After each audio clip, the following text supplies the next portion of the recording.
Think you've seen everything the internet has to offer? Better think again. Tonight, the Fox 9 investigators are going to take you to a place where Google will not take you, deep into the so-called dark net. Tom Lydon is our tour guide. And Tom, we're not breaking any laws, right? No, thanks for being concerned about me. No, we are not breaking any laws. We are basically sightseers in this part of the world, but many other people are breaking the law.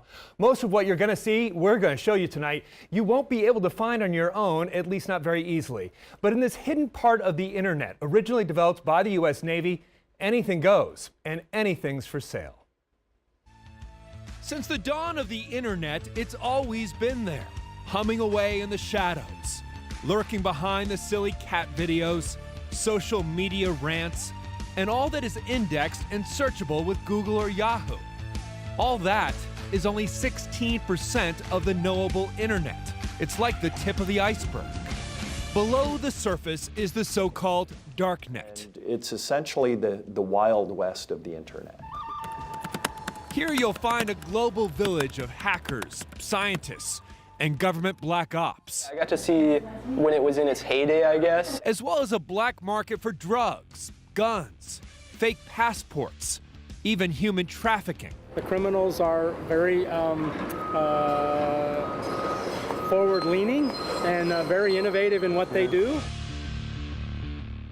You can buy and sell anything. Mark Lannerman, a former police detective turned computer forensic specialist, is still blown away by what he finds here. And it's very difficult for law enforcement to conduct investigations inside of this part of the internet. It's where stolen credit card numbers from Target ended up, where you can buy stolen iPhones at bargain prices. Handguns, too, from a distributor who claims to be in the Midwest. Drugs, of course. Heroin, ecstasy, cocaine, marijuana. Sites look like the Amazon of narcotics, bragging about how they've cut out the middleman, offering the best quality product at competitive prices, delivered right to your door. The dark web is all about customer service because they want your repeat business. Payment is always in the cyber currency Bitcoin, virtually untraceable. And it's easy to see why given some of the services for sale. There's Rent-A-Hacker for business espionage or a personal vendetta, who promises to ruin someone financially or get them arrested. How about a hitman? 3 contract killers will do the job in Europe or the US and Canada. The only rules? No kids under 16 and no top 10 politicians. Want a new identity? No problem. US citizenship is for sale, with passports and social security cards. This site even claims to have an insider at the State Department who will provide you with a real U.S. passport under an assumed name for just $800. And the dark net is also finding its way into your home, even your car. Earlier this year, Wired magazine showed how they could remotely hack a Jeep Cherokee through a cellular connection to its entertainment system, even killing the engine on a busy highway. Kill the engine.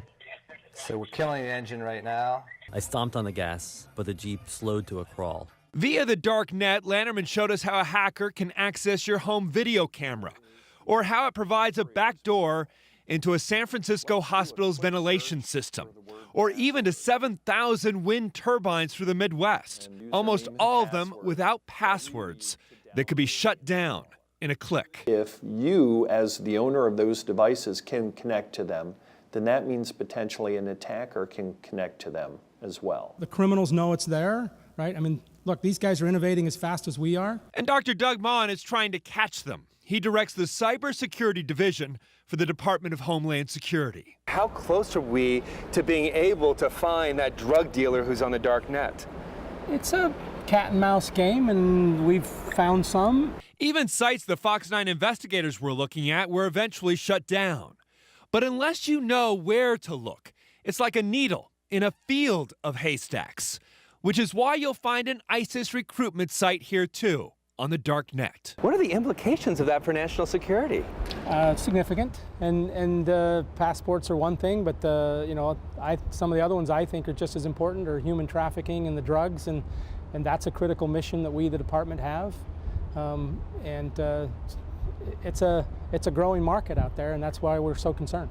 Tor is the browser developed by the U.S. government that is used to connect to the dark net, also referred to as the Onion Network.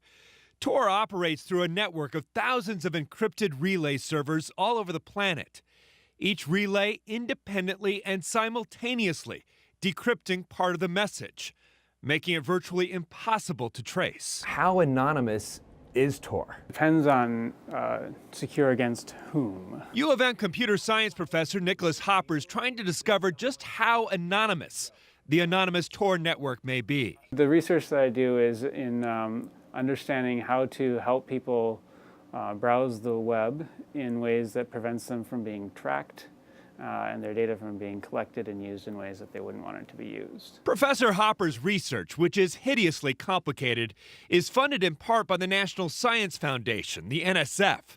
But you can bet the NSA is interested too. But Professor Hopper believes Tor may even be beyond their considerable reach. Doesn't seem like they've had a lot of success. It took me a while to figure out how to actually get on the dark web. The dark net in a coffee shop is also where a young journalist goes to escape the prying eyes of the NSA. Sam Richards broke the story of FBI surveillance flights over Minneapolis and other cities. Like many other journalists, he's drawn to the darknet's treasure trove of classified documents from WikiLeaks and whistleblowers like Edward Snowden. Even last night I used Tor, an instant message service through Tor, to talk to somebody about a piece we're working on that involves government surveillance. Richards reminded me of another young journalist. The internet is a lot more user-friendly, especially something called the World Wide Web. Who 20 years ago thought he'd discovered a holy grail via a dial-up modem.